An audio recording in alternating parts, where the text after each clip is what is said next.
Yes, you can. Yes. Okay. Yeah. Thanks. Awesome.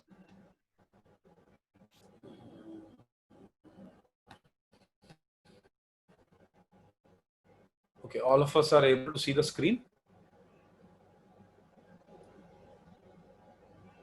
Yes. No? Yes. Yeah, okay. Because I'm unable to see the chat. Is there a way that I could access the chat also? Yes, on the top top right hand corner, you will see yeah. some pop-up Yeah, coming. So just click on I that, got you will it. be I able got to it. see. Yeah.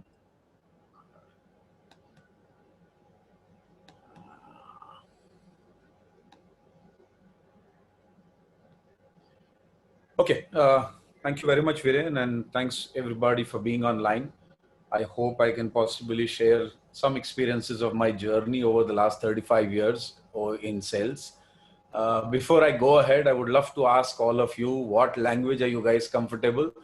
Generally, whenever we conduct a session, it is more in English. When I say English, it is mixture of Hindi and English. So is that a good way for everybody? Is everybody comfortable? Then you can just say yes, or raise a hand, whatever suits you. So I know that if you guys are comfortable with English as a language. Yeah, English is okay. English is okay. Do you want pure English, or is a combination of English and Hindi fine with all of us?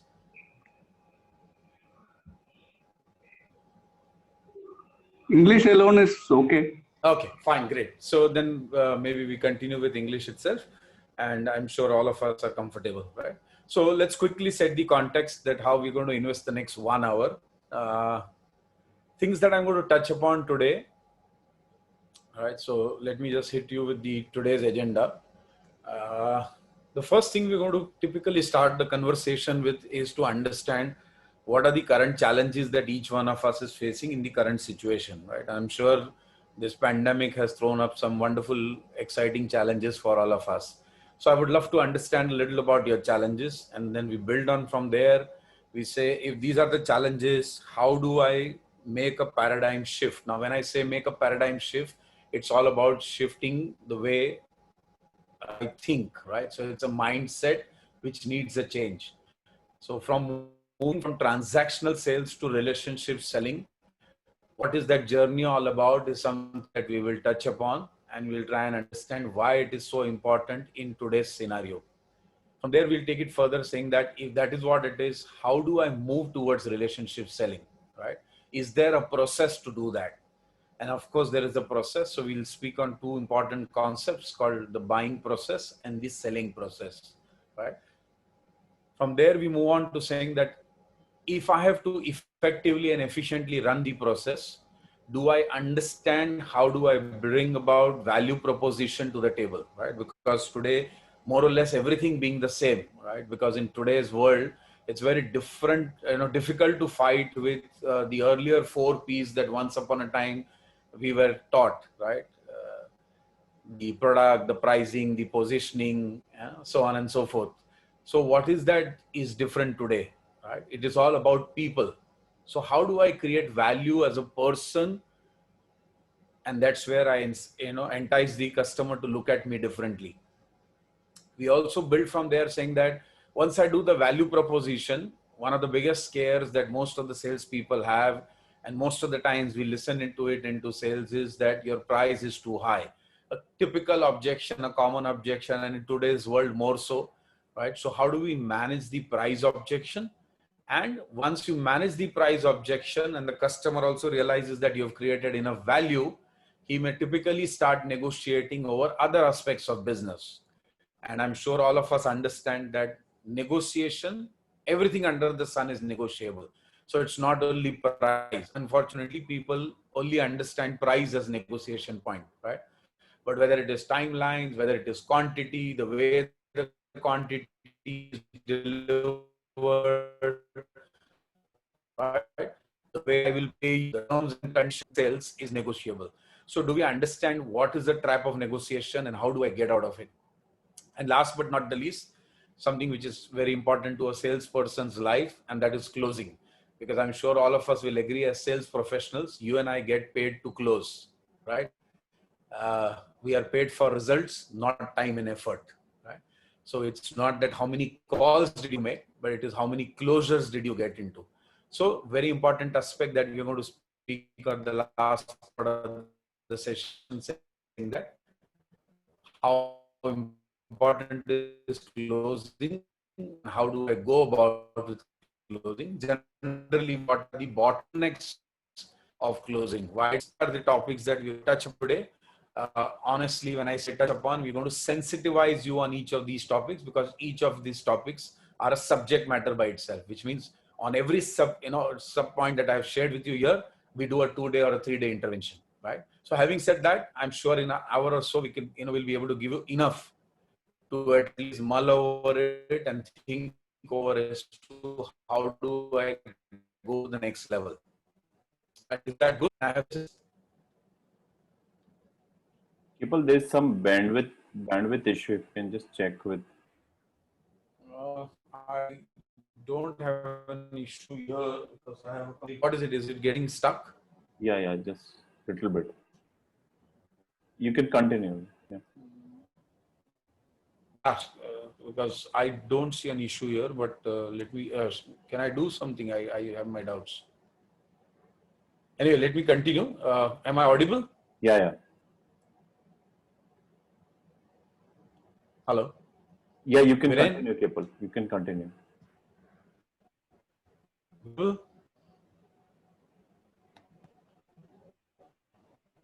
Viren?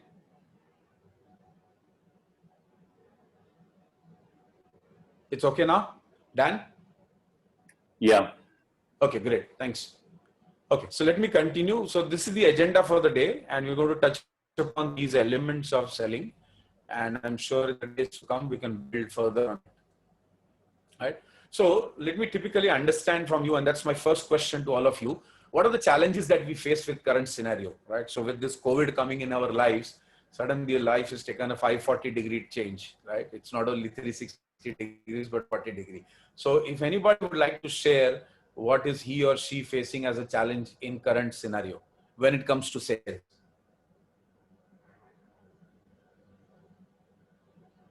So you can just chat here. You can send your responses. You can just type it out and I'll be able to see it.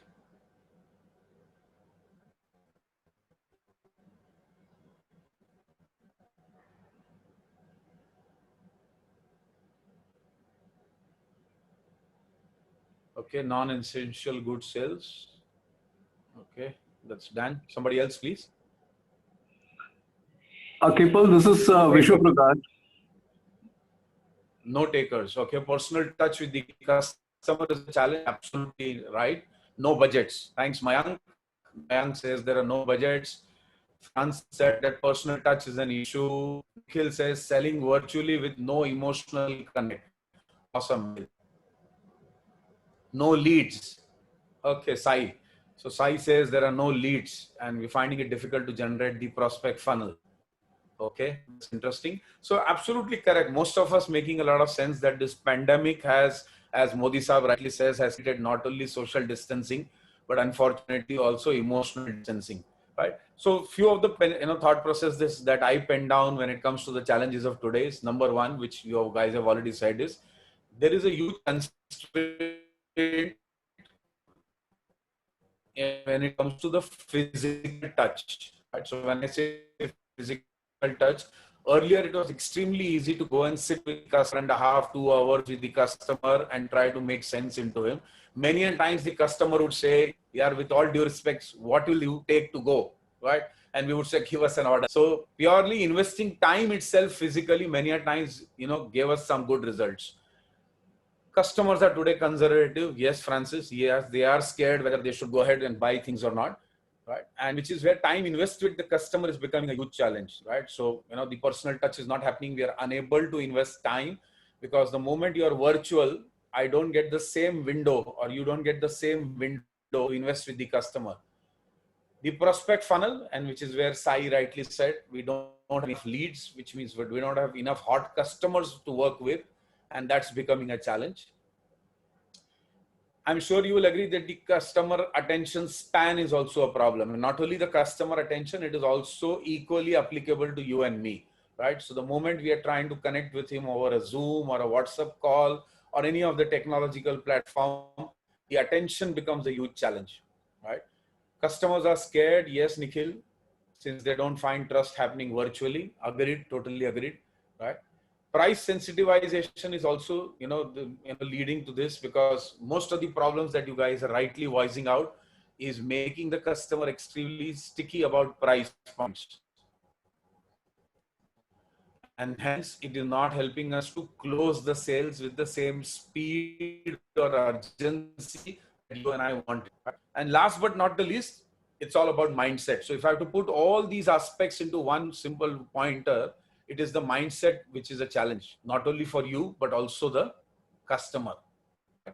Now, having said this, I have been doing the kind of deep dive thinking over the last 5 months. Are actually the reasons why salespeople have been stuck in today's world? Right? After extensive study and doing a lot of deliberation with a lot of senior people, and studying into a lot of material that is available in the world today, I realized that about 92% of the salespeople, whether it is COVID or no COVID, struggle because they don't follow a sales process. Right? Now, when I say they don't follow a sales process, then the question that comes up is, what do salespeople do that in that case? Right? What is that you and I land up doing? Right? The answer that I got was that what salespeople do today is more of transactional selling. Right? Now, how many of you have heard this word called transactional sales? Or if not, what do you understand by the word which says transactional sales? Could I have some responses, friends? What, according to you, could be a transactional sale?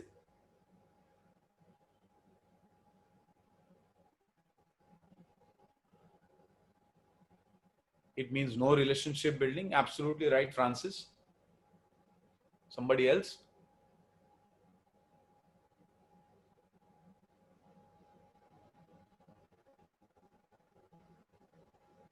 What is transactional selling?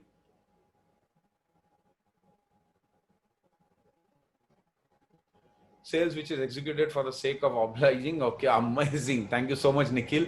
Mayank, yes, a call with a closed statement. Yeah, absolutely correct. Which means we have fixed eye mindset and we just want to close the customer who can crook. It doesn't matter whether he wants to buy or not.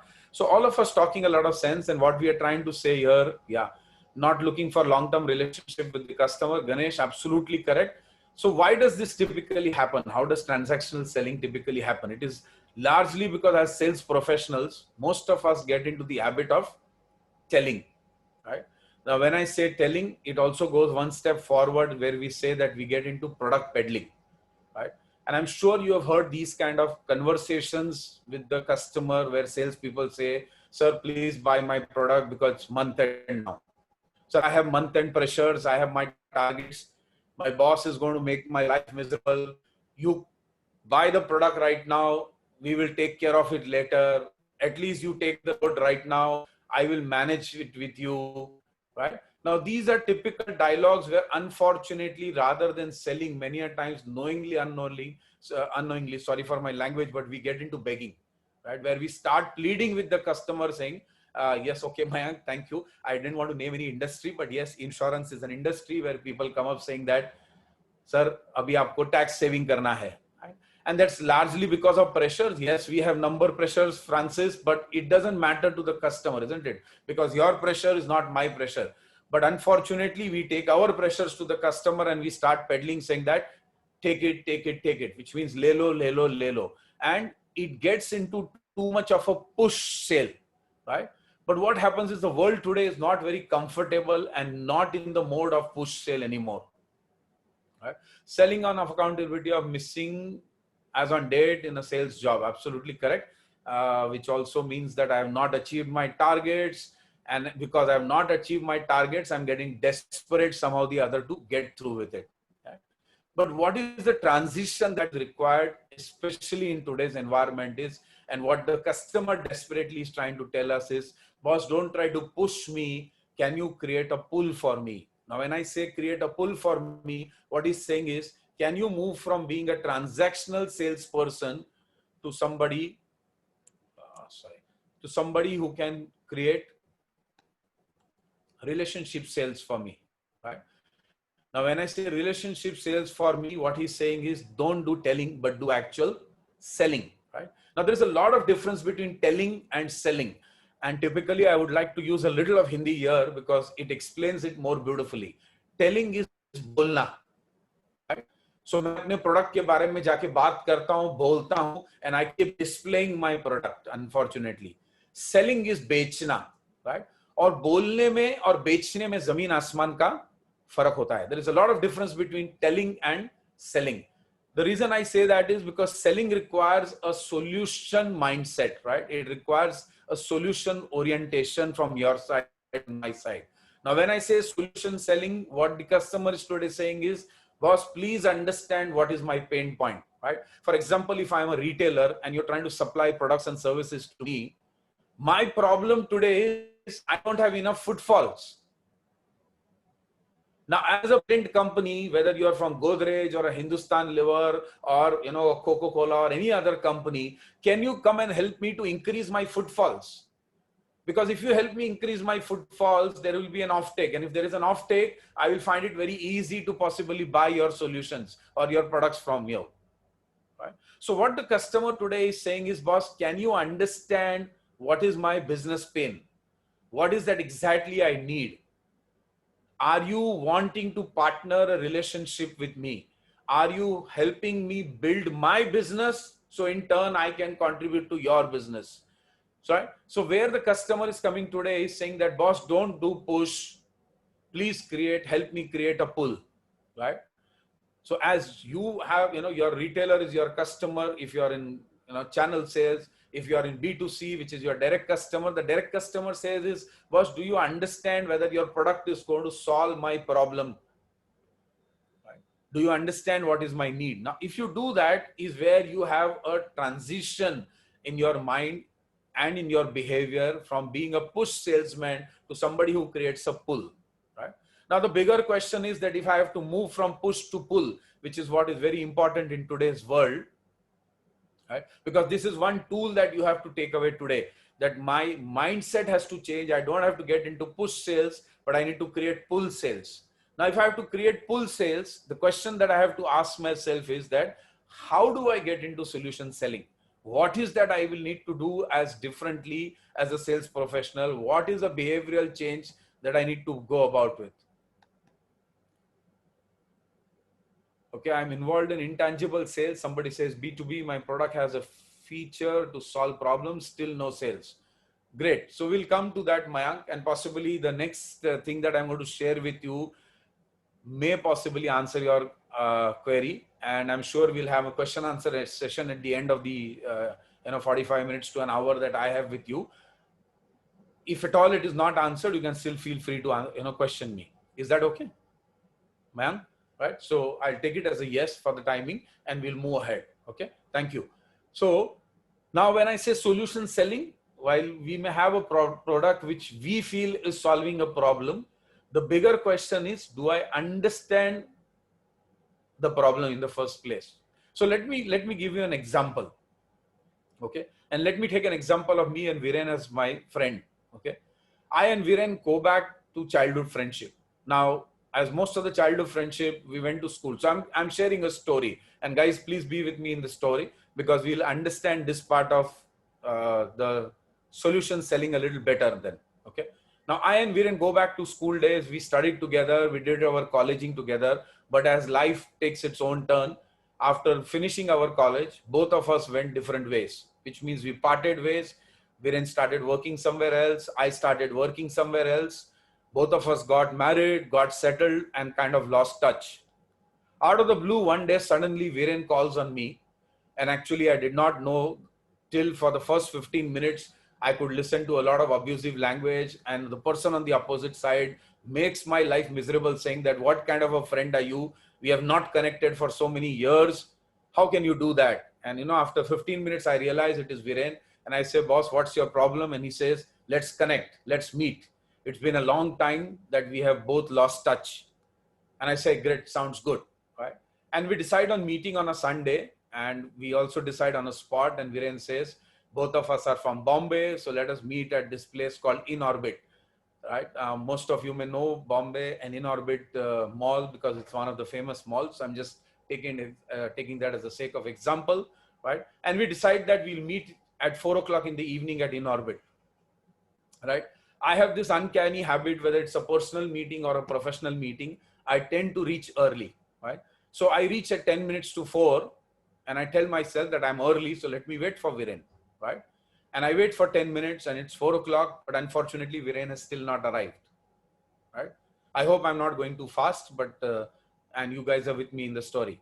Is that pace okay? Yeah, thank you. So 4 o'clock, Viren has not come, and I tend to get a little confused, saying that was it this Sunday or next Sunday? Did I understand what Viren was saying, or did I make did I have some misunderstanding? I'm just mulling over it, and I tell myself, let me wait for another 10-15 minutes. I'm sure he must be arriving. It's 4:15, but Viren does not come in. Right now, my confusion starts getting into irritation, right? Because I've been waiting for the last 25 minutes and my childhood friend Viren has still not arrived, right? Now, what I do is I pick up my cell phone and I call him up. And I say, Viren, yaar, where the hell are you? I've been waiting for you for such a long time. And Viren says, don't worry, I am at this signal and I'll be reaching you any moment, right? And he disconnects. And so do I. Right? Now, while I disconnect, I suddenly realize, nor did I ask him, nor did he tell me which signal, right? And I'm sure many of you have gone through this experience, right? Now, from 4:15, it is 4:30, our friend is still not arrived, right? Now, my irritation suddenly starts getting into an anger, right?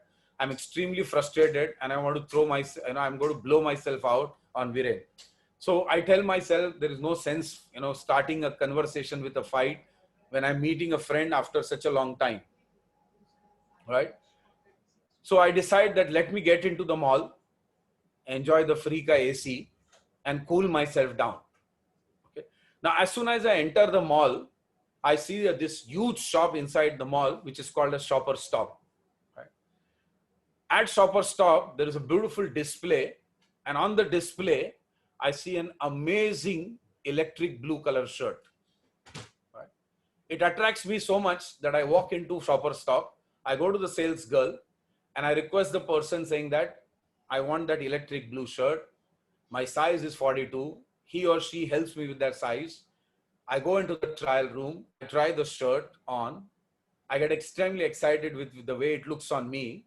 I come out. I go to the cash counter. I flash my credit card. The person swipes the card. He puts the shirt into the Shopper Stop bag. I pick up the bag and I start walking out of the mall. The shop, sorry. Right? And as I'm walking out of Shopper Stop, whom do I see arriving? It's my good friend, Viren. Right? Now, I and Viren catch up with each other. We walk across Shopper Stop. We sit into Barista and we start having a cup of coffee and reliving our good old days. Right? Now, I narrated an entire incident to all of you friends. My question to you is very simple. I made a purchase, right?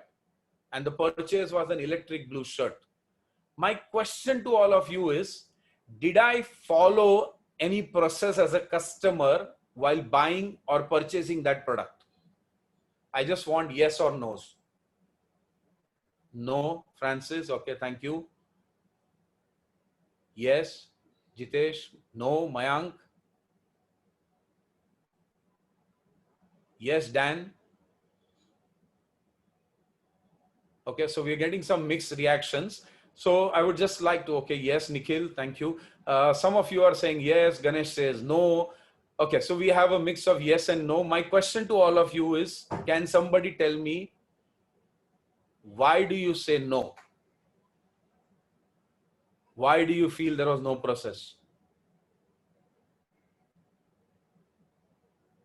So Devan says you would have, okay, so there is yes or no, maybe kinds. Anybody who said no, quickly, can you just respond saying that?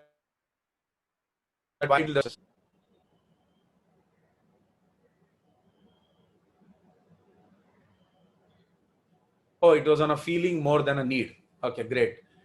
So I'm sure some of you have used these words in the past, and Francis is experiencing it through, You looked at the brand, liked the color, etc. Sudevan says, etc., and you picked it up. Okay. So can we term it as an impulse purchase? Right? I liked it, I picked it up. Simple. Acha laga, le liya. Correct? And typically what it is said in sales language, it's an impulse purchase. Right? Wrong? Okay, yes. Thanks, Francis. Yes, Dan. Okay. Now, this is exactly where I agree to disagree, right? Because I don't know how many of you realize that I surely did a process, and the process that I followed knowingly, unknowingly is called as a buying process. Okay. And which is what salespeople, unfortunately, many a times don't understand or don't relate to. Okay. So let me take you through the buying process. Display is meant to attract you as a buyer. Okay, Dan, I buy your point. Let us try and understand this in a little deeper manner. Okay. And why I agree or disagree, agree to disagree with you. Okay. Number one, in the buying process, there is always a recognition of need. Right? Now, here the question is, did I recognize my need? Of course, the answer is yes. Right? Now, many of you may feel that I got attracted to it and I just picked it up, but that attraction was also a need. Right? My purpose, you're saying, okay, Anukrushi Gupta says that your purpose was not to buy a shirt. Okay, Gupta Saab, let me just help you here. Then do you understand that possibly my purpose was there to buy a shirt. Now, why do I say that? Let me explain to you and let me take you back to the story, right? I went into the mall. I saw this shirt. I went and picked it up, right? And you felt there was no need, and that's the reason I picked it up. But the answer honestly is, of course, there was a need. And where could the need be? The need was in my subconscious mind. Now, when I say subconscious mind, please understand there are two types of need.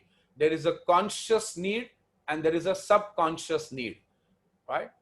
Now, I'll explain this concept to you a little more, so we'll get more clarity.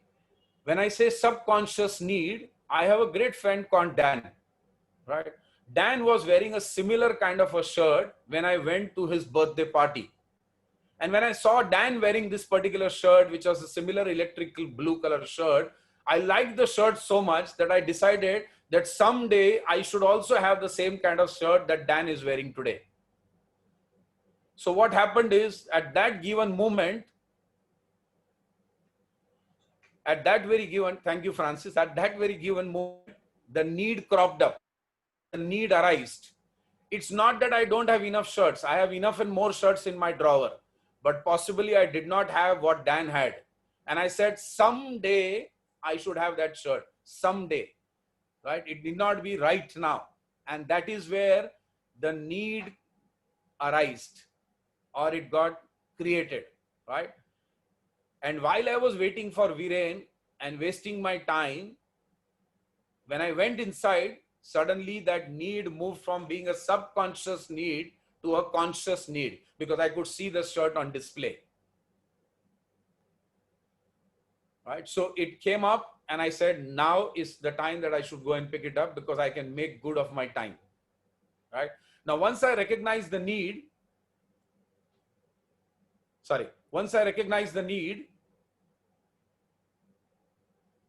okay, Nikhil, when you say you like something, right? What is the reason you say you like something? Because possibly you need that particular product, right? So whether it is buying, just on the lighter See, side. I'll tell you. Okay, I'll elaborate here. Okay. Okay, I like Lamborghini, but that's not my need. That's my want. Correct. My need is a four-wheeler which can give about 20 kilometers per liter average, and which can make me feel comfortable, where we can travel with my family, and it is affordable. Awesome. Which suits my budget. Awesome. But the moment I say luxury, it's about you liked it, you like that shirt. Otherwise... You like that shirt, okay. And that is the reason you wanted it. Because you like that color. Nikhil, apologies. We will possibly take it up when we do the question answer session. But just to quickly answer what you said is, there you very rightly put a contention saying it is a matter of affordability, right? Now, affordability is something, of course, I can afford that shirt, and because I needed that shirt and I can afford it, I went and picked it up. So I'll build it up further. Let me go through the entire process, and possibly, as I said, during the question answer session, we will possibly, build on it further. Is that okay with you? You can just type a yes or okay. Yeah, thanks. Right now, let us understand the buying process in the first place. Right now, recognition of need, as I said, it could be a part of your subconscious need or a conscious need. Now, what Nikhil is saying is something which says that whether I can afford that need or not. We will come to that part in the later part, and I'm sure, Nikhil, it will get addressed while we are doing this session itself. If not, we can do it in the question answer session. Right now, continuing further, the moment I recognize need, I looked at options. Right now, when I say options, I'm sure you will agree there was not one shirt displayed on the counter there. There are multiple shirts. It could be a gray, it could be a maroon, it could be a white, it could be a cream, so on and so forth. But I picked up something which I wanted, which I needed, and which is where I picked up the electric blue, right? So I look at options, okay? Now, once I am clear of what my options, or I narrow down my options, I would love to eliminate my doubts. And I'm sure many of us are guys here. The easiest way to eliminate our doubts is we go to the trial room, we actually wear the shirt, because I'm sure you will agree that possibly, though it's a branded shirt, every brand has a different fitting, right? Also, I would love to see how the shirt looks on me, right? So I would love to clarify my doubts before I would invest my hard-earned money, right? And which is where I eliminate my doubts. Now, once I eliminate my doubts, I go to the next part, and which is where I take that final step, and which is the decision to buy. Now, the formula that I'm helping all of you understand is called as the READ formula. I recognize the need, I evaluate the options, I eliminate my doubts, and I take a decision to buy. Right? Now, this is a very powerful tool, because I'm sure by the end you will realize, as a salesperson, most of the times we struggle because we are not able to help the customer walk through this journey with us. So if I have to move from transactional selling to relationship selling, I have to help the customer travel this journey. Okay.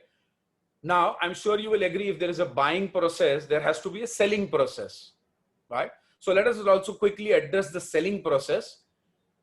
Now, when we say selling process, whether I come to you as a customer or you walk into my life as a sales professional, whether you come to my office or I come to your office, whether you come to my residence or I come to your residence, or we do it virtually, it doesn't matter.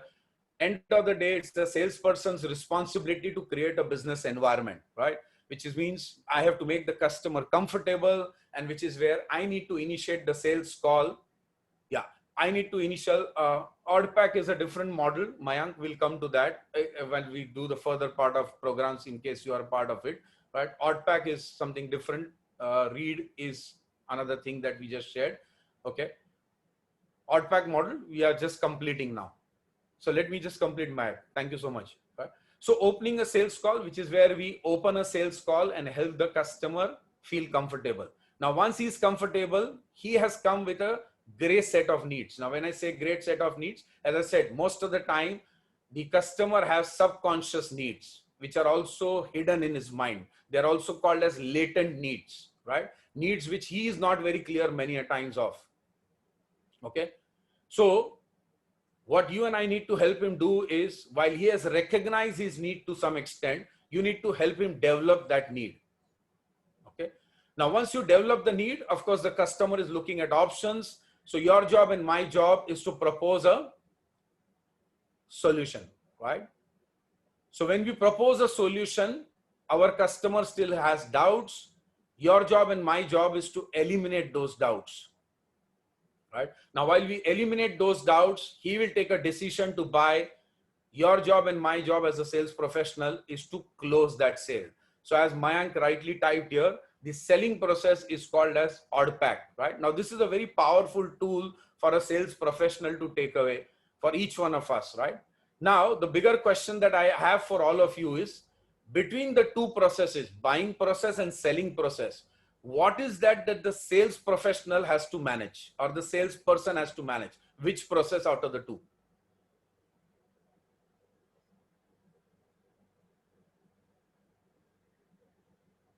Closing is an outcome, Dan. I'm saying from the read and the ORDPAC formula that we've just understood, whether you will manage ORDPAC or you have to manage read. So there is a selling process and there is, okay. So Francis says both. Anybody else? Okay. Gupta Saab says both. Absolutely wonderful. So you guys making a lot of sense. Yes, it is the responsibility of a sales professional. Okay. Selling process, Vishwa, your two friends earlier are absolutely correct. It is our responsibility to manage both. And why do I say that? Let me just quickly help you understand as to what is the marriage between both the processes. Now, when I say marriage between both the processes is,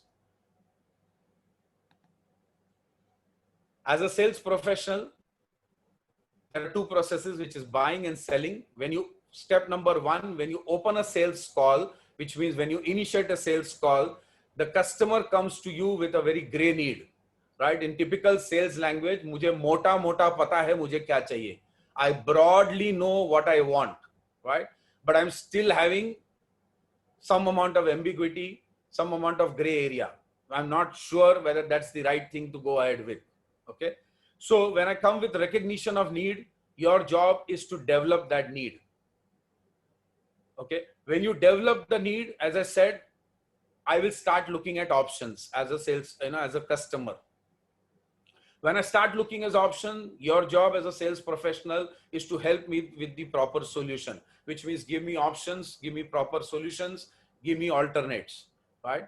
Now, once I'm satisfied with your solutions, I may still have some doubts around it, right?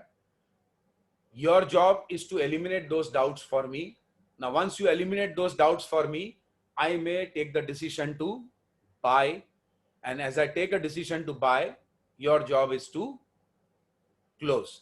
Now, if you can just remember this tool is an extremely powerful tool for all of us to take away, because if you just make a snapshot of this and keep it around with you, any time that you do not close a sale or any time that you close a sale, you will have to just ask yourself whether the process was followed or not, right? So unfortunately, if you falter in your sales, sales achievement, you will see one or the other step of the process has missed knowingly, unknowingly, right? So it becomes a very good tool to do self-correction for all of us. We don't require a boss. We don't require a subordinate. We don't require a colleague. We don't require an external help. This tool itself can make your life very easy to just understand कि मैंने क्या सही किया, क्या गलत किया. अगर सही किया तो कैसे किया, गलत किया तो कहाँ किया, which itself helps me to understand whether I'm on track or not, right? So this is the first takeaway that possibly we all have from this session. We will build it further. Now, once you do the buying and selling process effectively, to manage these process very beautifully, there is an important concept that all of us need to understand is that to do this efficiently and effectively, I need to have a mindset, and there's a mindset of building value proposition, right? Now, what is the value that you and I bring to the table? Because if everything remaining the same, why should I buy any product or service from you, right? Because today it's becoming extremely difficult to fight only on products, because more or less all the products and services are the same, right? Similarly, it is for sales professionals, right? Now, either you and I can function as a commodity salesperson, or we can function as somebody who creates a unique experience for the customer, right? Now, let's take one of these things at a go, okay? Now, when I say that, how many of us understand what is a commodity? So we'll break this word. We'll come to the commodity salesperson a little later. First, let's understand, what do we understand by commodity? The word commodity, what does commodity define? How do you define a commodity? Okay, goods, Francis, yeah. Anybody else? What is commodity?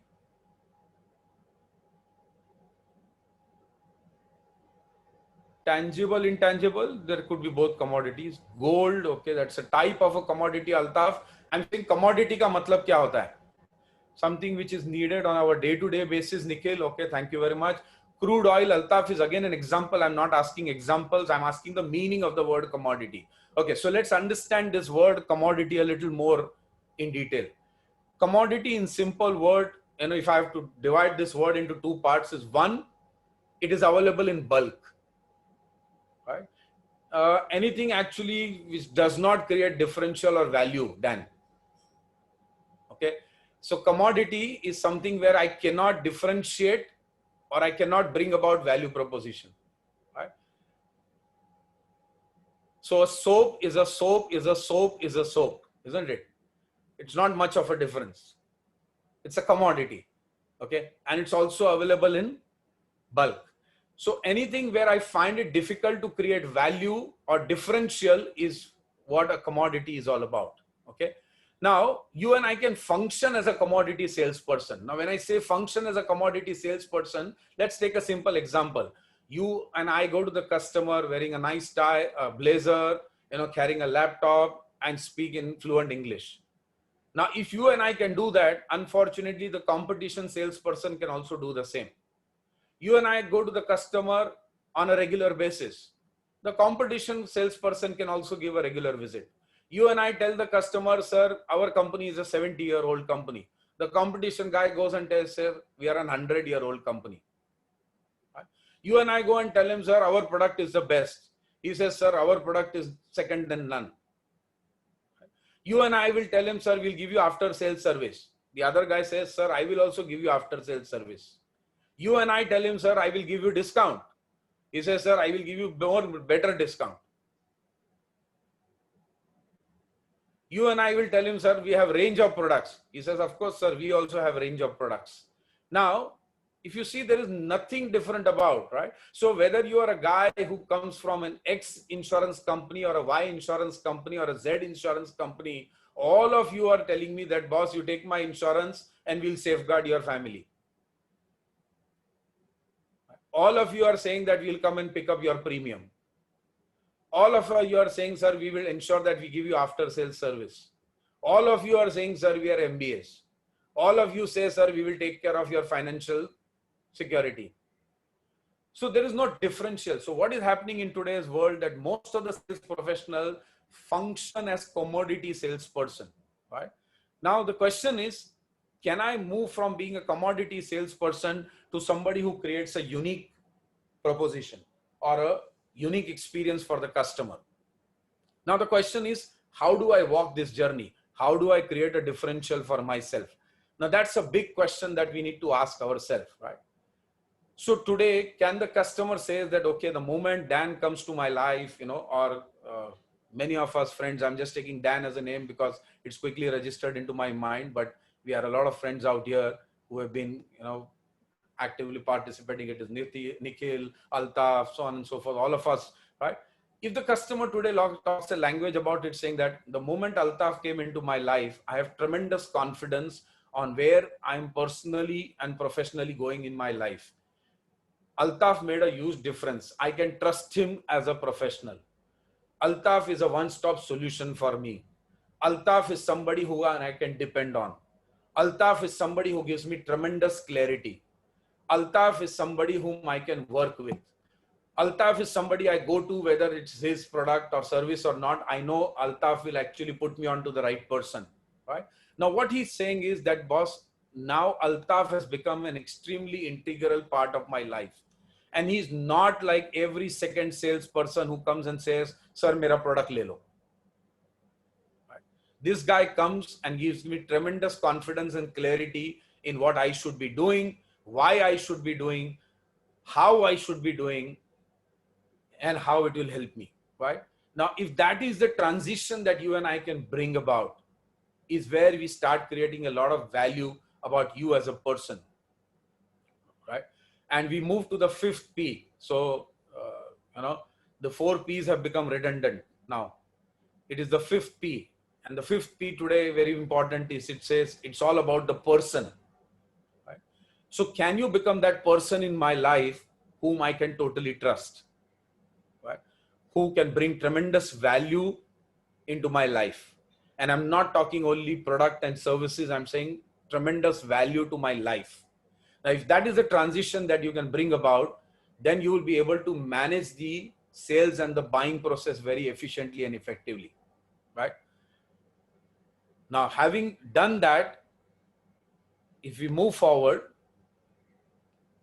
you may still face objections. And one of the favorite objections in your life and my life is price. How many of you will agree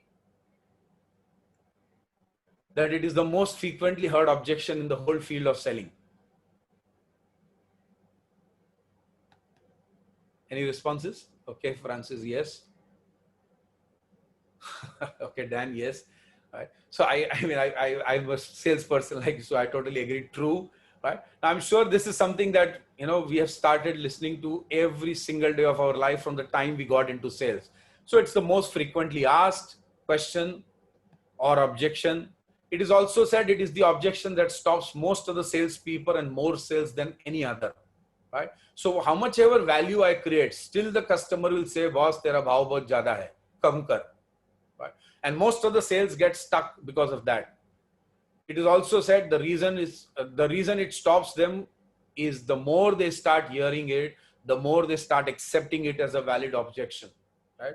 So unfortunately, so many times you and I listen to this, that we go one step forward, we start accepting it, and not only accepting it, we also start believing in it, saying that, yes, yeah, our price is too high. And unfortunately, rather than fighting with the customer as to why my price is right, we start fighting internally with our bosses, saying that, boss, we need to do something about the price. We need to reduce the price. The competition is too high. The competition is giving discount. We need to give discounts. We need to give schemes. Right? So instead of selling outside, we start selling inside. And that's another form of transactional selling, rather than, because, we again get into the telling mode, because we become like a courier with all due respect. Whatever the customer tells us, we go and take it to our boss saying, sir, aapko to malum hai, market ka condition kya hai, things are very difficult. We need to do something about the price. Right? But what I realized is, price by itself is nothing. Now, why do I say that is? Because price alone means absolutely nothing. It's what you get in return for that money determines the value. Right? Now, this is again a very, very important statement that all of us need to remember. Any price is too high if I don't know what I'm going to get for that money. Right? So somebody used a very beautiful example saying Lamborghini. Why does somebody pay so much of a money for Lamborghini? And why does, a C-Class or a Maruti or a, small basic segment car does not attract that kind of money? Because it is what the value that I get for that money is where I'm ready to invest that kind of money. Right? So price alone is not a reason where a person does not buy. Now, having said that, how do I fight this price war? Because it's always going to be there. So how do I determine the value? Right? It is said price. It is up to the salesperson. It's up to the sales professional to help the customer understand the relationship between value and price. Right? So the moment you are able to create value, the price objection automatically minimizes. I'm not saying it will get abolished. I'm not saying it will disappear. I'm surely saying that it will be an integral part of a salesperson's life. All I'm saying is, the price objection can be handled, right? Now it all starts here. It's in my mind, right? If I don't value what I'm selling, then I will personally start believing that my price is high, and then I will find it extremely difficult to fight. So the question is, if I have to create this balance between value and price, how should I do it? How do I determine the value? So number one, it's all about mindset. The first mindset I have to start changing is, do I have enough knowledge about what I represent? Right? So one of the strong ways to fight price is your knowledge levels. Right? So do you know your product in and out? Okay, that's the first way that you and I can start understanding how to create value. Second is, don't allow the customer to get away by admitting that he understands more about your business than you. Right? Please understand this fact, my dear friends. Nobody understands your products and services the way you understand it. No way the customer knows that, right? But the moment you start believing price is high, the customer is telling you कि मेरे को आपके product के बारे में आपसे ज्यादा मालूम है, मेरे को आपके धंधे के बारे में आपसे ज्यादा मालूम है. Now that's something that you cannot allow him to do. Third, very important, you are the expert on price and value because you have all the facts with you, right? You know why your product has been priced at that particular price point, right? So how do I do it? Is there a tool to fight this war? Of course, there is a tool to fight this war. So I'm going to give you a very beautiful tool to fight this war. And I hope it's worth your time and cost, but it's an extremely powerful tool that I learned way back in 1986 when I started my sales career, right? And I'm sharing this mantra which made my life easy for the last 35 years. So I've never been scared of this objection called price. And the reason I never was because I got this tool. So how do I fight the price objection? Number one, what do I add? I have to add all the benefits that I get from our service, right? So what is your USP? What are your unique selling propositions? Do you have a basket of feature advantage benefits created about your product? Are you able to highlight so many benefits to your customer that he feels that what he's getting is much more worth than the money he is investing on, right? So are you able to add enough and more benefits? Now, this is somewhere you need to do extensive homework about your product, right? You need to prepare because sales is all about preparing, right? Two, you got to subtract, right? Now, what do you subtract? You subtract the benefits buyers cannot get from lower price competitive products. So, आपका competitor क्या नहीं दे सकता जो आप दे पाओगे, right? So, I'm sure you have heard this beautiful saying in Hindi, सस्ता रोए बार बार, महंगा रोए एक बार, right? So this is just not a saying. It has a lot of meaning in it, right? Any product or service has a limitation, and that's where the price point gets decided. So you will have to fight your competition and share with the customer that what are the benefits that I can give you, which the customer, the competition cannot get from the, the customer cannot get from the competition. So subtract.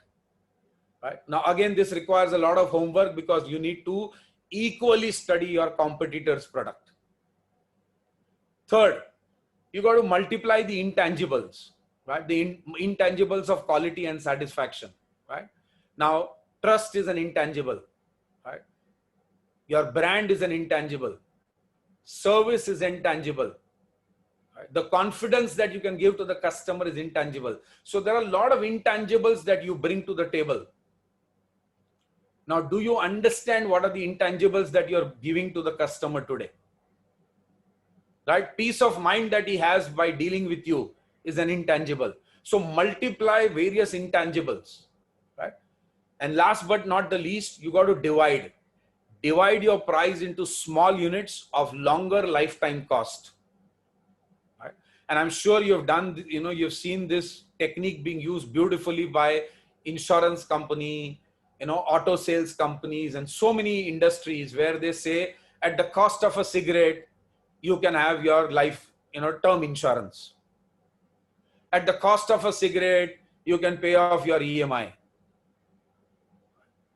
Now, what are they doing? They're breaking down the cost into very minuscule part, small bits.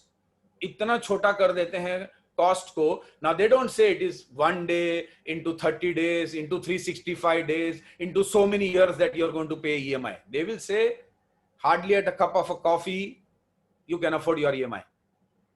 So divide your cost into small chunkable bites for the customer. So the price looks very minuscule, very small, right? Now this is an extremely powerful tool that you and I have, right, to fight the price war. But this requires tremendous preparation from your side. Now I'm sharing the mantra. Whether you want to use the mantra or not is totally your discretion, right? And this is only possible provided you are mentally prepared, saying that I personally believe that I'm bringing tremendous value to my customer. Now, once you fight the price war and the customer feels helpless, saying that, boss, this guy is an extremely prepared sales professional. He knows what he's talking. The customer is still always trying to squeeze you out. So what he will do is he will start negotiating. तो अगर भाव नहीं देते हो, अगर price नहीं देते हो, कुछ तो और दो, कुछ तो दे. Give me something at least, यार. right? So he will start bargaining for various other things, and that is nothing else but where he will try to get into a trap of negotiation. Okay, so now he will not fight for the price, but he will say, okay, can you give me something extra? Can you do something out of the box? Can you ask something as a favor from your boss? Right? Kuch nahi to, I have a shop and you're providing me services, put a glow sign outside my shop. Give me something, yaar. So he starts negotiating. The moment he starts negotiating, many of us fall in the trap. Right? Now, again, this is a very powerful tool where we are saying that if you don't want to fall into trap, then let's understand this tool of trap. Right? Now, what is trap? T stands for target person. Now, who's the target person? You go to the customer who's your target person. Right? Now, why do you go to the customer? You go for P. What is the P? It is the purpose of influence. So you always go with a reason to influence the customer, right? The influence could be, I want you to place an order today. The influence could be, I want you to pay my money, collection. The influence could be reconciliation of accounts, right? We have a problem in accounts between both of us. So we need to reconcile. The influence would be delay in delivery, right? He wanted the delivery as of yesterday. Your delivery is getting delayed. So there is always a reason we try to influence the customer with. And the customer is the target person. Now, every time you try to influence, what happens? How does the customer react? Does he take it so very easily? When you tell him, boss, paisa de do, does he give it so easily? You tell him, boss, the stocks will get a little delayed. Does he accept it so easily? I'm sure the answer is what? Yes or no? Some responses?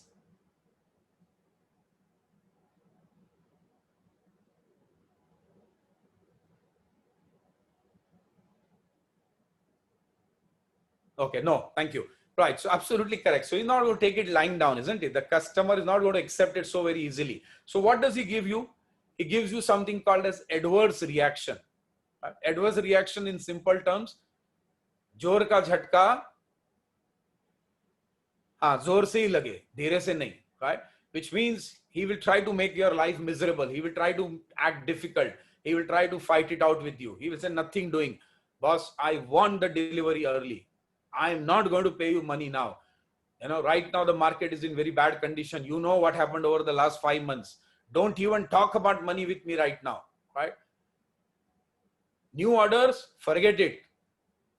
Whatever stock I have with me, you first take it away, right? So what does this mean? He's giving you adverse reactions. He is trying to make your life difficult.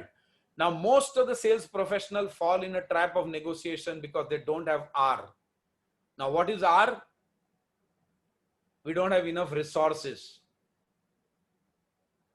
to get out of the trap, to fight the customer, right? Now, what are the resources that possibly you and I can have? As a sales person, as a sales professional, you have multiple resources. The first resource is, of course, your knowledge base, right? So knowledge, as a salesperson, do you have enough product knowledge? Do you have enough market knowledge? Do you have enough competition knowledge? Right? Do you have enough territory knowledge? Do you have enough customers' business knowledge? Do you have enough knowledge about what is the kind of pedigree of customer your customer is getting, which means what kind of footfall is coming into his shops if he's a retailer for you?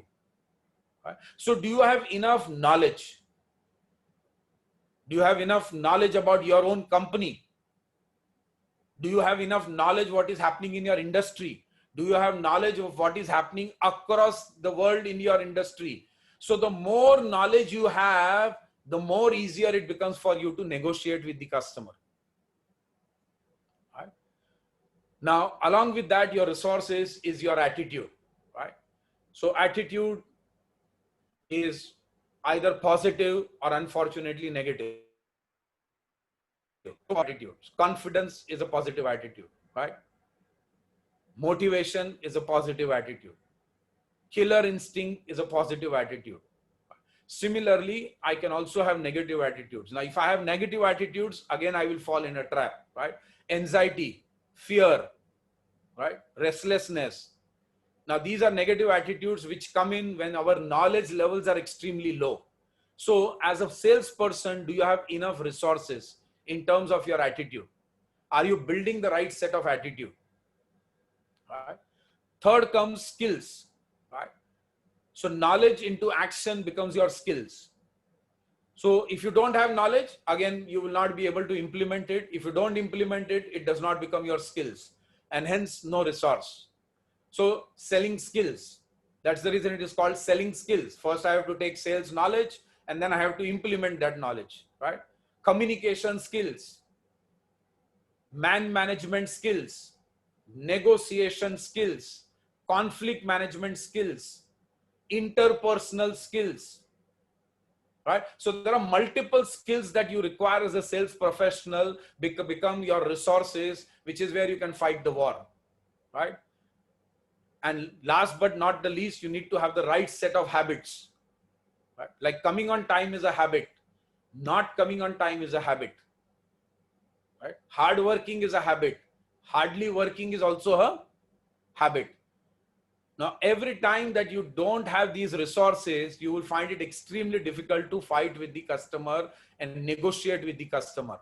So what you need to understand is, are you building in the last 5 months? Have you utilized your time in the optimal manner, and have you built your resources so you can fight today's war?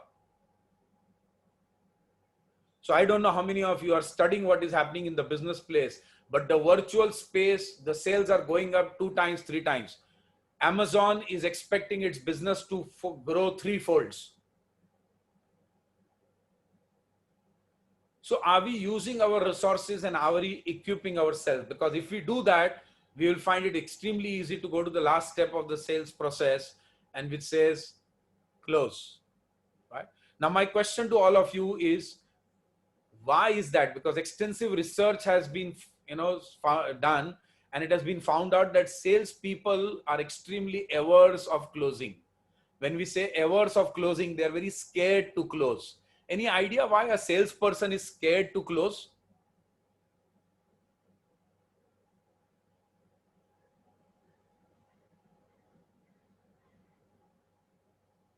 Scared of rejection. Thank you so much, Dan. You made my life easy and you've saved a lot of time for all of us. Yes. So all of us are scared of rejection. And in simple word, rejection means N-O, no. Right? So what a salesperson generally is not very happy to listen to is this word called no. Right? And which is most of the time where a salesperson finds it extremely difficult to close. The biggest hurdle in sales call. But let's understand the fact, many a times when the salesperson says no, he also is trying to say, I want to know. Now this no is K-N-O-W, which means I want to know more. I'm sure all of you remember the Pepsi ad, Ye dil mange more, right? Where the customer is saying, you have not convinced me enough. I'm yet not in sync with you. I've yet not understood why I should give you that final nod. Why should I give you the yes? Give me more reasons. Justify what you're saying. Add some more value. I'm yet not convinced about what you're saying. So in simple words, what he's saying is, please continue. Make sense to me, right? Now, most of the time, salespeople get very jittery. The moment they listen to no, they tend to give up. And that's the end of a sales call.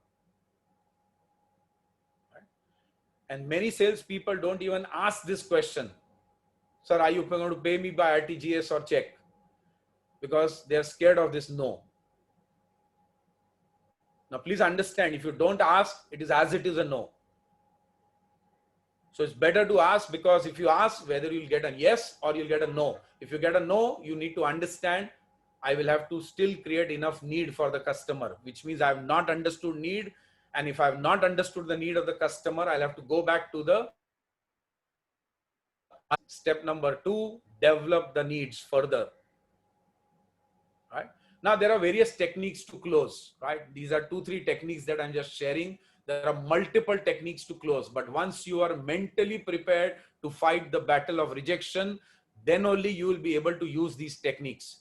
And the techniques are alternate advanced close. This is one of the techniques where it says both the answers that you ask for will be in your favor, right? So alternate advanced technique is called as whatever you say. For example, I want to fix up an appointment with the customer. I say, Mr. Parekh, I would love to meet you. Can I make it at morning 11 o'clock? Is 4 o'clock fine by you? So what we are telling him in indirectly is that we are meeting for sure. You just tell me whether 11 o'clock is okay or 4 o'clock is fine. So either answer works in your favor, which means you have a meeting, you have an appointment. It's just a matter of what time suits him. It's called as alternate advanced close. Chit be merry, pat be merry. Head and tails both belong to me, right? So it's an alternate advanced close technique. The other technique is called as, sorry, there is a typo error here. We need to correct this. It's called as assumptive close, right? Now, when I say assumptive close, we pre-decide that the customer has already bought our product and service. And we start talking a language saying that you, Mr. Customer, has already bought the product and how he's already enjoying the service of your product and service, right? So which means if I'm a washing machine salesperson, I've sold him I'm assuming that I've already sold him the machine. I will start helping you understand how it needs to be used. What are the maintenance, tidbits that he needs to take care of? What is the after sales service methodology, right? How much soap needs to be used, not used to be used? What are the various cycles in the washing machine? What are these various buttons for? So on and so forth. So I already start talking a language as if he's a happy customer who started using my product and service. It's called as an assumptive close, right? Last but not the least is called as weighing close.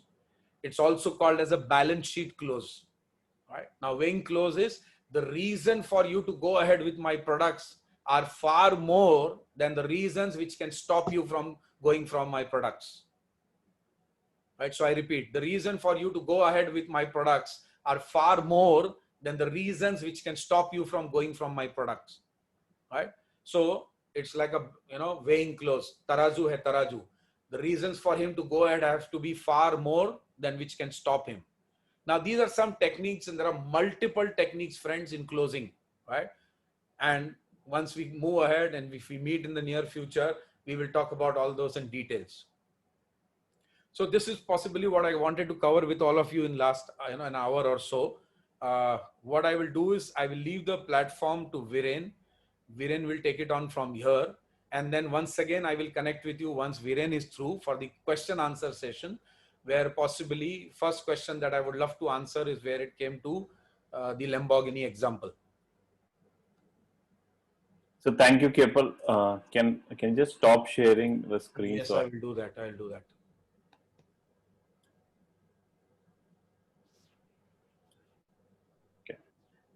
Great.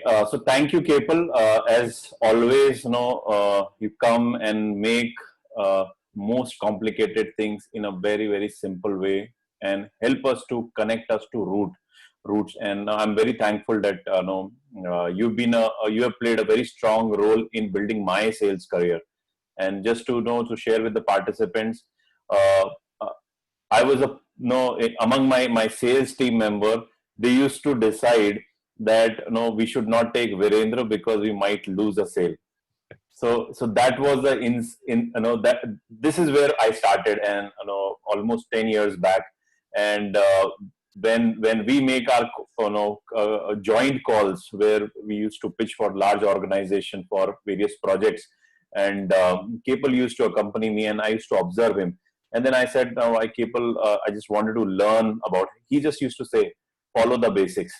And it looked very simple, but it's really, really difficult to follow the basics. And I'm very thankful that you've been with me on various calls and guided and mentored. And today I feel very competent and confident that today my sales team usually book an appointment to know if we go, the closure is going to happen.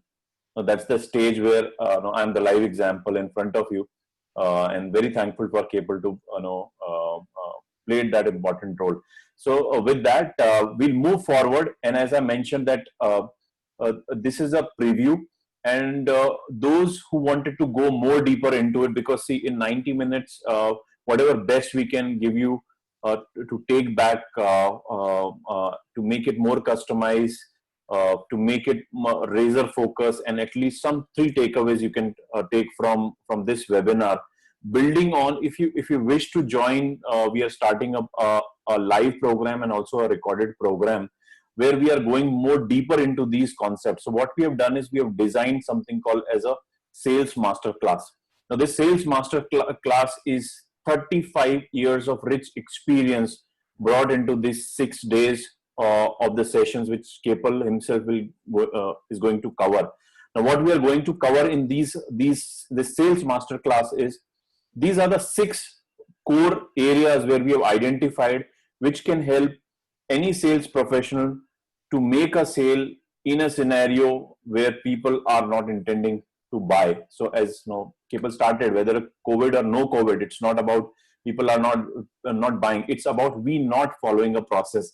And what Kapil has done is, each of these modules, he has templatized everything. Like you saw a formula for the price, you saw the closing techniques, he has templatized everything so that you directly just go and simply apply and get benefit from your sales process. So what we are going to cover, these 6 modules, is lead generation blueprint. I'll just talk quickly about what we are going to cover in these modules. Then we have a selling skills blueprint. There's an entire blueprint to manage the entire cycle from identifying your suspect to closing a deal, or rather I will say a repeat sale. How do you build value proposition for your clients? Now, as Kapil already shared that things need to move from commodity selling to a value selling. So how do you actually do that? Then we have objection handling. How do you handle various objections where clients keep on coming up with? How do you handle negotiations in the most effective ways? And the last part is, how do you actually close a sale, and where lot of sales professionals actually resist in the fear of that no. So these are the modules which you are going to cover. As an extended support, all these modules you will get an access to our own our platform. Along with other modules, you'll also get an access for other modules which we have created in our LMS, so that these learnings remain with you for lifelong. So all these programs will be hosted on our platform, whether you are attending a live program or you are attending a pre-recorded program. Now, what is the flow of Sales Masterclass is, you've created a playbook, and this playbook, as I mentioned, has rapid learning, rapid implementation. Of course, it will be virtual and it will be razor focused. What we are going to cover in these sessions. So these are the few immediate learning goals which I have captured, and I'm going to definitely share this PPT and with the course modules which we are going to cover after this webinar. You'll get a mail from our side where you'll get more detail of the programs and how you can partner with us. So in the lead generation blueprint, how do you create leads offline and online? How do you actually qualify leads? What is the difference between a lead and suspect? And what should be your ideal approach for this? Then we have selling skills blueprint. So all these modules have a specific goal, a specific objective, which we are going to cover. And as I mentioned, all these modules are a part of 35 years of rich experience of Kapil. He has brought everything into these modules and templatized everything for you. So you don't have to go through the entire cycle. You just adopt the best method for getting your sales done while attending these programs. And all this entire, so how you can become a part of the Sales Masterclass is, there are 3 ways we are doing it, this program. Number 1 is the live sessions. You can partner with for a live session. The batches will be starting from 1st of October. We'll share you the link where you can register yourself. The fee for the live session is 7,999. And what we are going to cover is 6 sessions. These will be the virtual session, 1 session per day.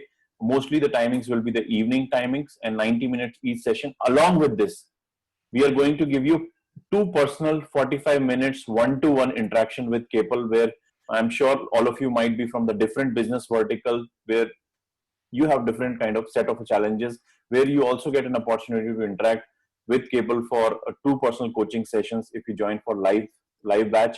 We also have, in case you are not available on those dates, you can also access to the live recordings, which we are going to share after the session. And the investment for these sessions will be 4,999. Along with this, you also get one personal coaching if you attend or register yourself for a pre-recorded session. And if you're representing an organization and you want to do this program specifically for your organization, you can definitely reach out to us on the mail which you'll be getting, and we can customize this session and conduct this session exclusively for your team member. So these are the three ways where you can partner. Most important. Now, since you've invested your time in this webinar, and this is only for the participant who are attending this webinar, all you have to do is a very small task. There is a link which you'll be getting in mail, and in my chat also, I'm just sharing this link.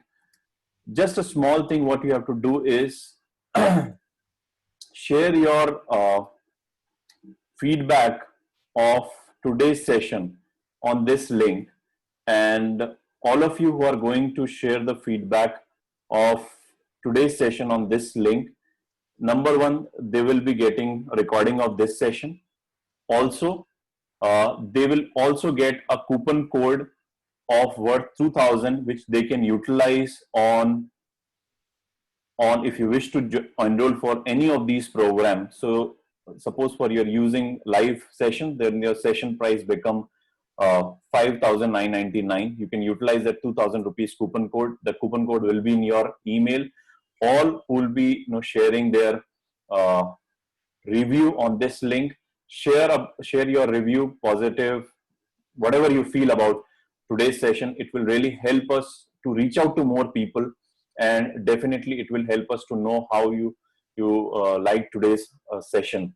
So this is all from my side. You'll get an email immediately after the session is over. All the details of the session, the coupon code, and the links will be mentioned in that. And if you have any questions, you can definitely reach out on the same mail. And if you have any question right now, you can ask.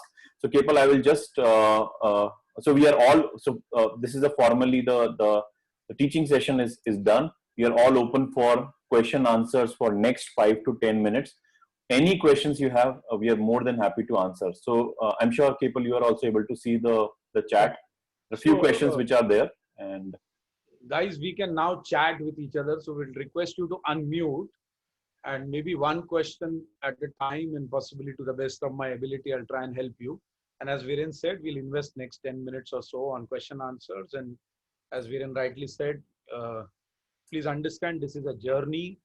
We've shared very, very, one or two tools, 3 tools for you to take away, but there is a lot that you and I need to learn about sales. Okay.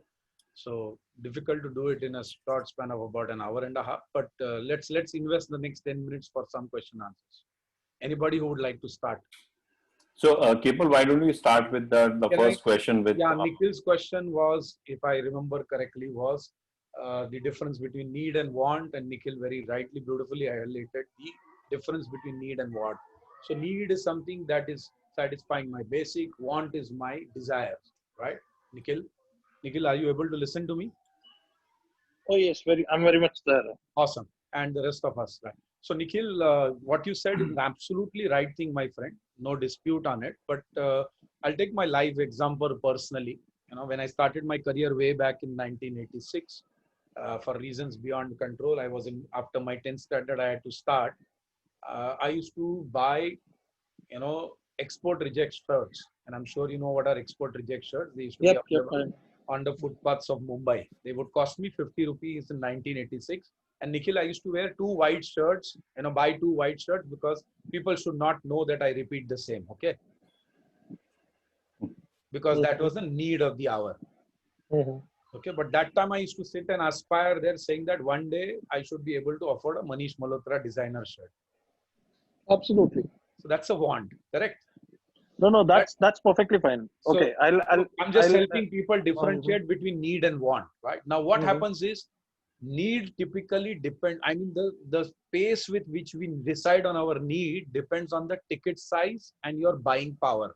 Now, when I say that, let me give you a simple example. With God's grace, if your name, your father's name or my father's name was Mukesh Ambani, Mhm. then we would buy a Lamborghini as I would buy an export reject shirt from the footpath. Mhm. Correct? Because then that want of mine is also pretty minuscule because my buying capacity is very high, right? Mhm. But if I go back to my blue shirts example for Uniqlo, I could also buy it very easily today because God's grace, I make enough money. And for me, I'm a Mukesh Ambani when it comes to buying that blue shirt. But let's Mhm. assume somebody who makes a 10,000 rupees salary a month, for him to buy a 3,000 rupees shirt, he will have to follow that process more diligently, right? Mhm. So what happens is the need concept that I was sharing with you is need is always there. Either it is there as a part of your subconscious mind or a part of your conscious mind. Now the speed with which we follow the process depends upon our buying capacity, No, that's perfect.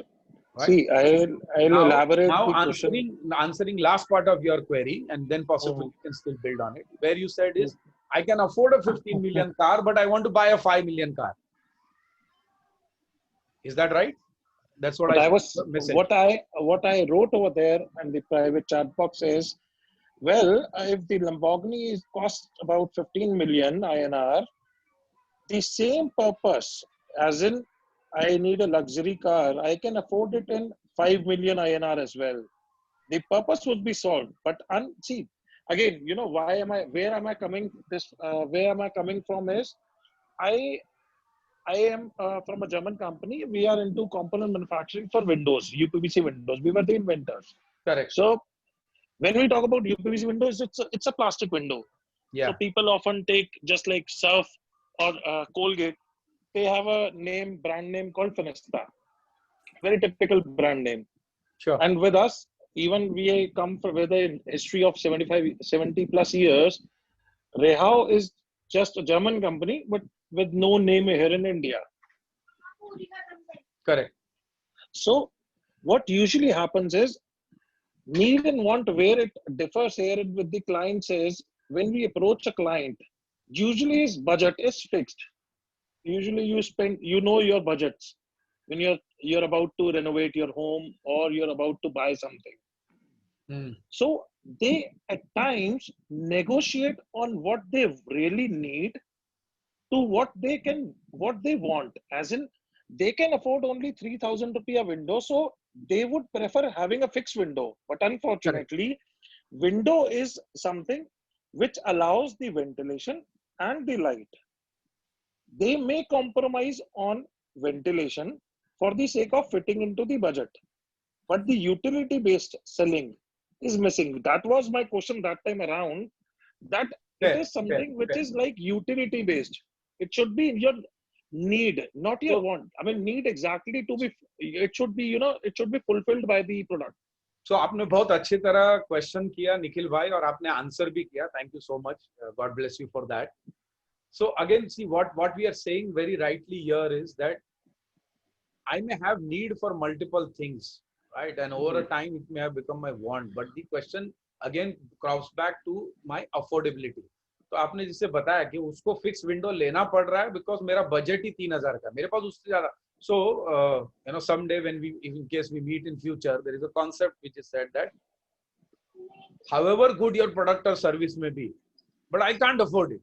Period. खत्म. मेरे पास Oh पैसा नहीं yes. है. Oh yes. आप समझे मेरी बात? So then I'm Oh not your yes. customer. Simple. Let's understand the fact I am not your customer. आपका Mercedes बहुत अच्छा है sir, लेकिन मेरी Mercedes की औकात नहीं है. Sorry for my language, but all I'm saying, No, I that's okay. can't afford it. Right? Which means I don't have the money. The moment the customer says I don't have the money, how much ever price objection you and I will handle, how much ever need can be taken towards want, he will still say, boss, I am not disputing about your products. I am saying I can't afford it. Trust me, that's the best thing. See, I'll tell you. I often talk to retail customers. I look after project business, but when I talk to retail customers, I do tell them, see, my investment of time can yield 1 hour investment can yield 1 crore of business to the organization, but I'm still investing it with you, not for the sale. Your sale might only bring only a lakh rupee or 2 lakh rupee. But even if you can't afford Rehaw today, or even if you can't afford the windows today because of your budget constraints, at least I'm telling you what is the right product to be used. If not today, maybe in future you will tell your colleagues that yes, you can contact this person if you have the budget. He will guide you the right product. Fair, He may Nikhil. not sell you. Correct, Nikhil. But for the benefit of all the others, let's not confuse Oh them. yes, yes. No, See, that's what you're saying there is then you're building the need. You're developing the need. That's a different. For example, when I used to sell vacuum cleaners, Indian houses don't require a vacuum cleaner. Oh yes. Okay, we don't have wall-to-wall carpets, but I had to develop the need. So if not today, in the near future, you can consider it, or far off future, when you feel that you can afford a luxury like this. But no, thanks a lot for your valuable time. It was really No, lovely. it's a pleasure. It's a pleasure, and I'm so happy that you are getting so involved because it helps everybody, Nikhil. Oh yes, yes, certainly it does. It does. Yeah. Thanks. Yeah. So can I move to the next question? Is that fair, Nikhil? Is that Oh yes, okay? yes. Go ahead, please go Yeah. ahead. Somebody else, please. I saw some questions, but I missed. Vishwa has. No, this is Mayank here.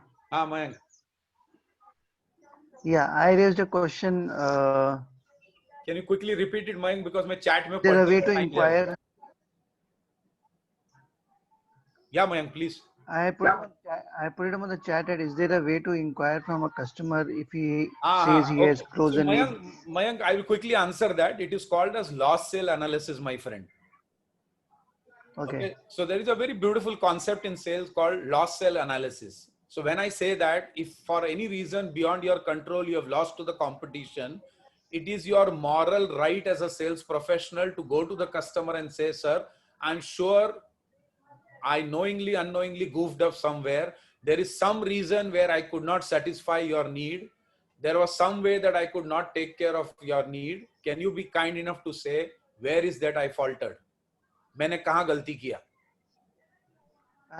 Unfortunately, I have done that, but there was no response. Okay, so Mayank, sales mein, okay, someday we will also talk at length on it, but there is a concept called the Pareto principle. The Pareto principle says, have I used it on enough people before concluding that it works or it doesn't work, right? So there is an 80-20 rule. एक customer के पास जाने से नहीं होता. I train a lot of corporates. There are templates today that corporates have made where they do loss sale analysis in a very structured manner. For example, I do a lot of work with Mahindra and Mahindra Tractor. They have something called as Mahindra sales system. In one of the important part of that Mahindra sales system is where you have to actually fill up every loss sale. You have to fill up that template. Oh.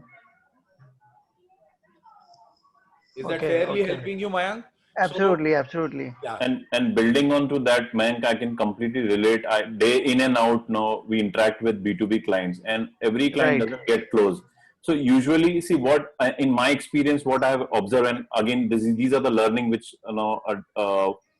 coming from Kapil, I've been interacting on and off, and what he's been mentoring is, see, if have I spent enough time in the initial relationship building where I have a guts to call him after 7 p.m. and tell him that I don't expect a sale. You have already done the closure, but can you be kind enough to tell me what was missing? To be very honest, this statement will the outcome will come only if you spend enough time in initial relationship building, specifically in the case of B2B sales. And I will highly also recommend one of my favorite book is Let's Get Real or Let's Not Play by Mahan Khalsa. It's a wonderful, excellent book. And anybody who has been into B2B selling, it's a must Bible for B2B sales guys. So you will get a couple, and we have adopted a lot of similar templates around our experience of B2B sales in the sales program, what we are doing. So my response to this is now reflect back and see what is the time you have invested in terms of building a relationship. And when I say relationship building, you need to know in and out about the customer, about the and see, today we say that we need to have a professional relationship. See, to be very honest, in a very practical language, there is no B2B business, there is no B2C business. And this is all my sheer experience of past 15 years in hardcore sales. There is only one business, which is called P2P business, which is people to people Yes. business. And reflect back, and I'm sure no, you'll get your answers around that. If there's enough time has been spent on that relationship building, and that person is kind enough to know to give you a logical reason, you will get that answer. Any more questions? Sure. Yeah. Thanks for that, Kapil and Viren. Pleasure. Yeah, thank you. So Vishwa has a couple of questions. Vishwa had something. Yes, Vishwa, can you please share? क्या लिखा था आपने? So during negotiation, client compare price alone with competitor. That's a question mark. विश्वास साहब, इसके लिए मेरे पास एक ही आंसर है. You will have to sit through the session to understand how negotiations are done, right? And please understand, negotiation is, I mean, if I had to tell you, price is the least consideration in a buying cycle.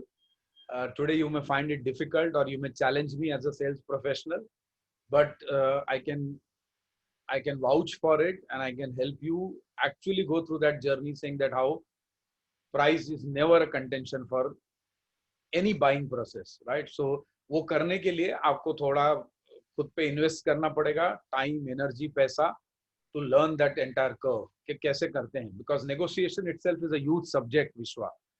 So of course price negotiate होता है, but everything under the sun gets negotiated. और price negotiation कैसे do away कर सकते हैं या minimize कर सकते हैं, at least one tool I have been able to share with you today.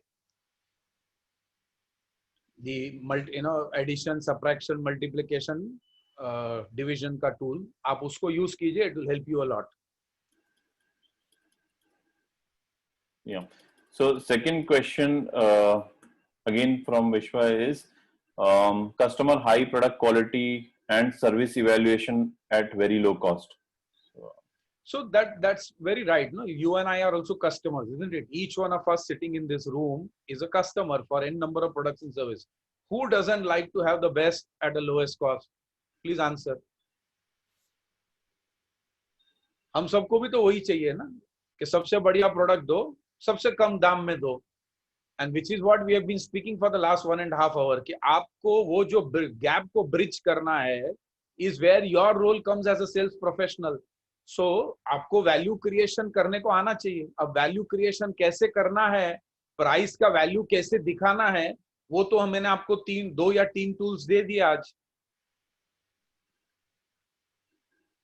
और आप आगे आइए सेशन में. There are multiple tools that are available, right? And that's the reason, I'm just taking a cue from where my friend Nikhil asked me.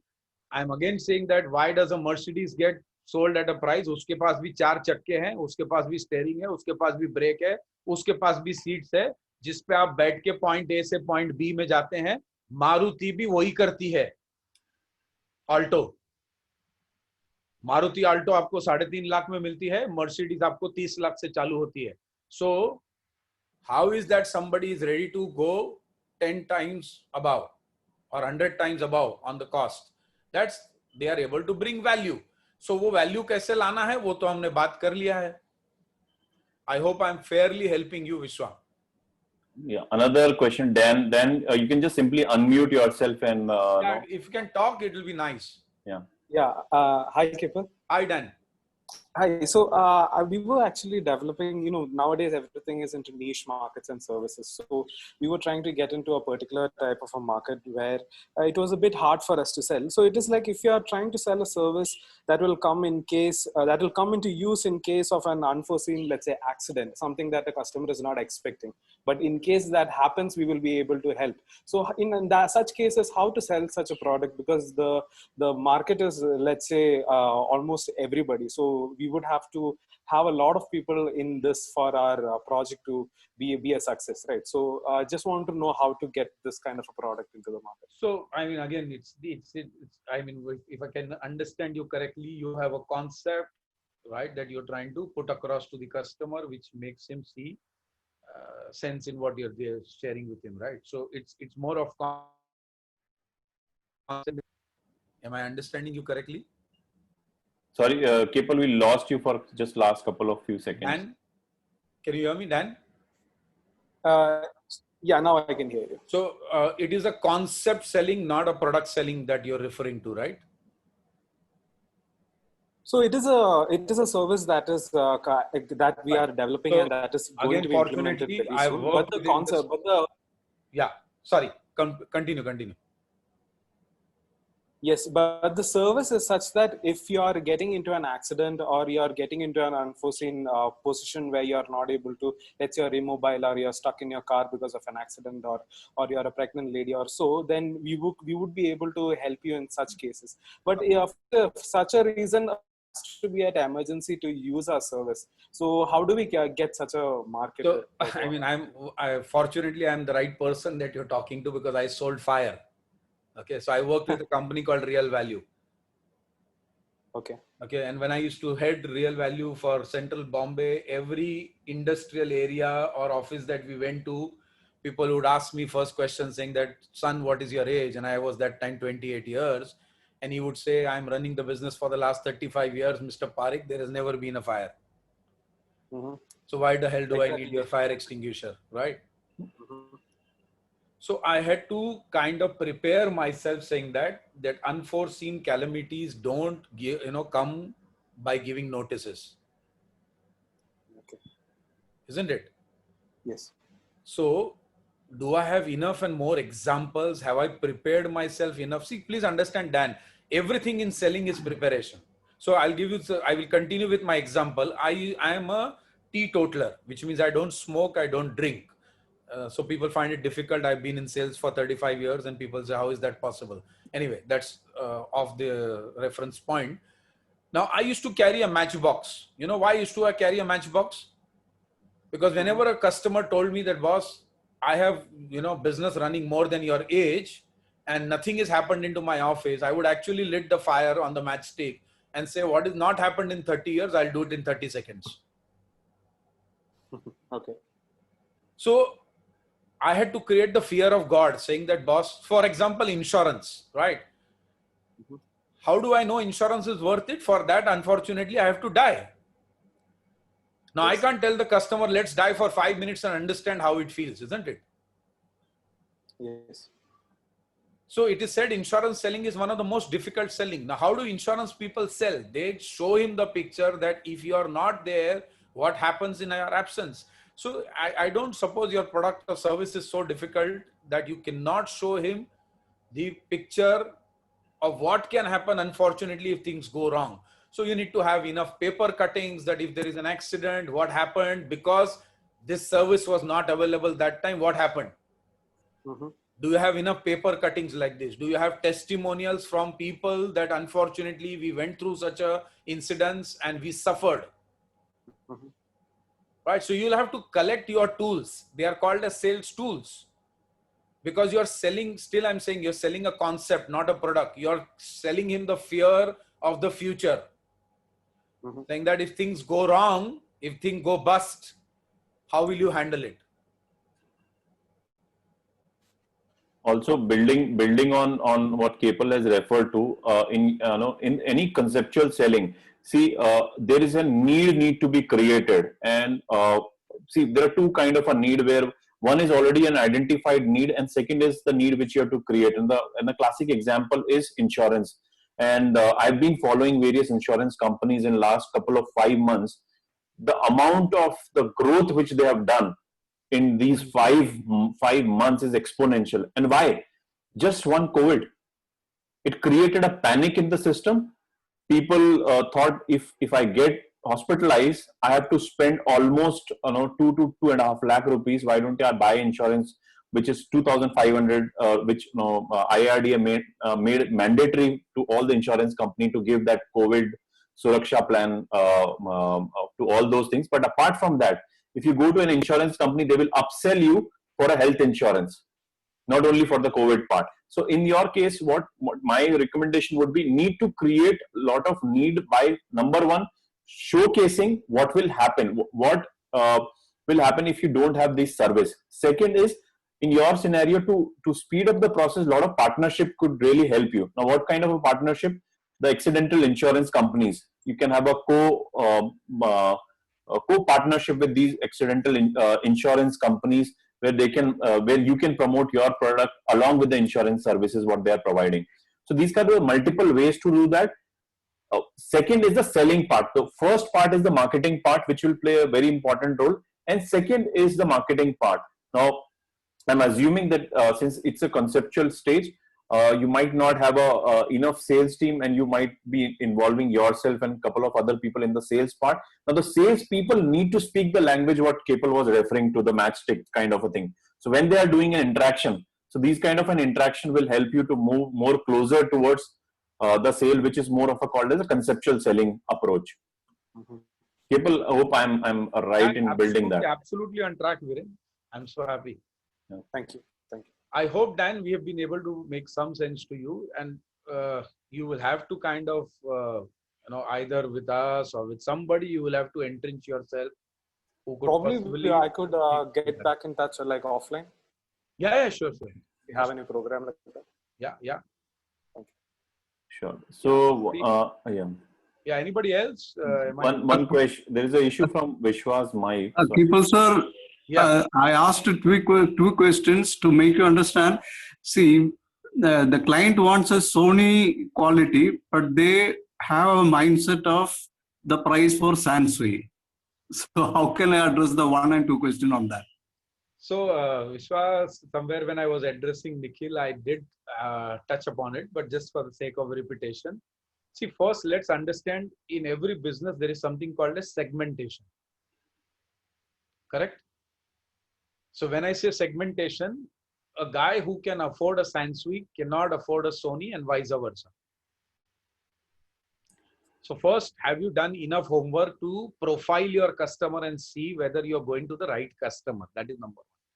Number two, if you have decided and you've founded with your work or efforts that yes, this is the right customer, but now he's bargaining or negotiating with me saying that give me a Sony at Sansui. So you will have to use the price formula of plus minus multiplication division, saying that at Sony price, what are the benefits you will get? At Sansui cost, what are the things that you will not get from Sony? Okay. Again, That's nice. What are the intangibles that I bring as Sony? I bring trust, right? Sansui, you don't know whether tomorrow it will be there in market or not. I give you the confidence of after sales service, because today buying a product is very simple, but servicing that is more difficult. And I'm sure all of us understand that, because all of us use products and services, right? So today, that's the reason an Apple sells far more, or a OnePlus T sells far more, or a Samsung sells far more. They are all premium price products compared to the so many China models that you and I are aware of, isn't it? We are all educated people. Don't we know that they are also phones which work pretty decent? But you go for the intangible. It's an esteem, because when somebody carries an iPhone, he doesn't have to say I'm doing well in my life. Correct?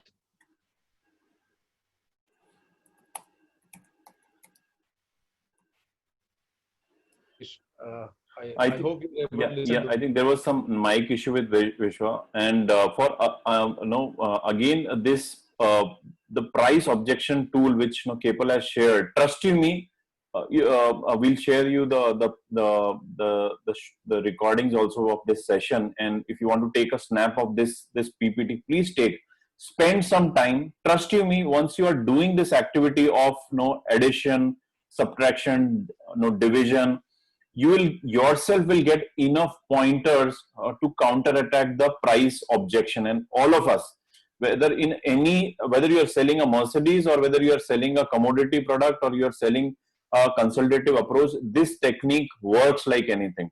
I have personally utilized this technique in many of my sales closures, and I have been able to fully satisfied to a customer on the price what I'm asking for. And if he's not if he's not able to pay, he's not my customer. Maybe as rightly shared by Kapil, is my prospecting is wrong in that case. So hope Vishwa, this help you to get some visibility on the price part. You can just use chat. I think your mic has some issue. So okay, thank you. So any other questions? If anybody has, you can just simply unmute yourself and ask questions.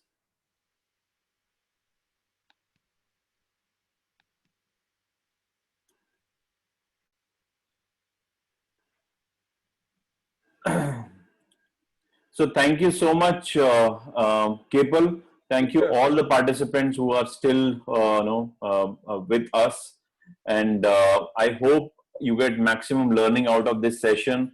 And I really appreciate if you can go on the link and share your reviews and help us to reach out to more and more people about this session. And also after this session, you'll be getting an email where you'll get all the details. How, if you wish to partner for the longer program, how you can partner with us, and any questions further you have, you can definitely reply on that mail, and we'll be able to help you with all the questions, any other questions if you have. So with that, I'll formally end the session and wish you a great success. Keep learning, keep growing. And any ending comments, Kapil, from your side? No, I'm good. Thank you so much, Viren. Thank you, everybody. I hope it was worth your time and cost, and looking forward to connect with all of you in the near future. Dan, you will receive the email where all the contact details will be there, and you can definitely reach out to us. Thank you. And with that, wish you a great evening. Thank you so much. Thanks. Bye-bye.